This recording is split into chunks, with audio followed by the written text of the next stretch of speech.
Assalamu alaikum жүзім сүйүүчүлөр, багбандар.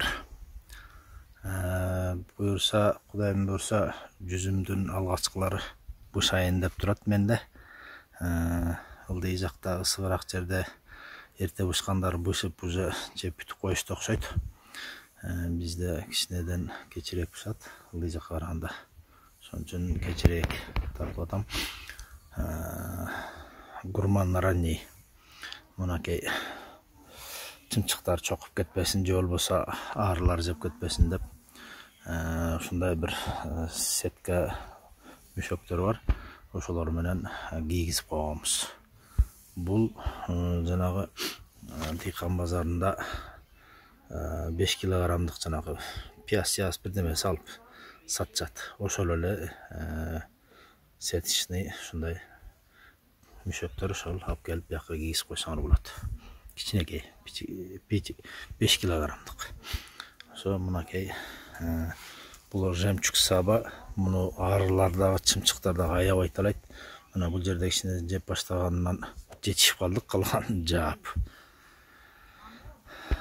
Ошол мынакей ушундай кылып арыдан жана чымчыктан коргош үчүн ушинтип сетичный ушундай нерселерден кийгизип койсоңор, бул өзүңөр үчүн эң жакшы. Анан кийин мынакей өсүшү дагы ушундай болуп өсөт. Эң бийик жери меники где-то бир 2.30-2.30га чейин чыгып туруп, мына зымдан. Анан кайра салаңдап мынтип берге чейин түшүп келет. Мынакей. Анан ушу жерден анан кесип коебуз учун. Ошондо мынакей учу кесилген. Көрдүңөрбү? Анан бул жерден ошол пасынагын бир экөөнү, үчөөнү калтырып кое беребиз. Мынакей. Пасынак.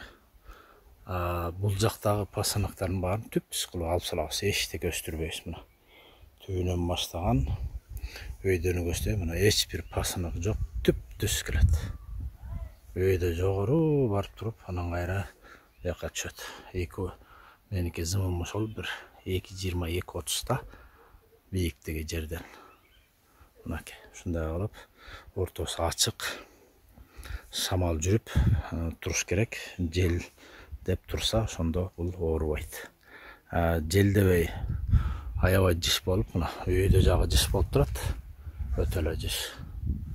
Андай болуп турса, бул жүзүмдөр ооруйт.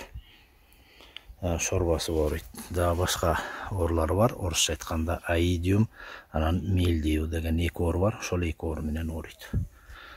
Мынакей, бурса ушундай кылып мүшөчүктөргө салып койсоңор, ары кирип жебейт, чымчыкта чокубайт. Болбосо мынакей бул жагымды чокуп баштаган эле, мынакей.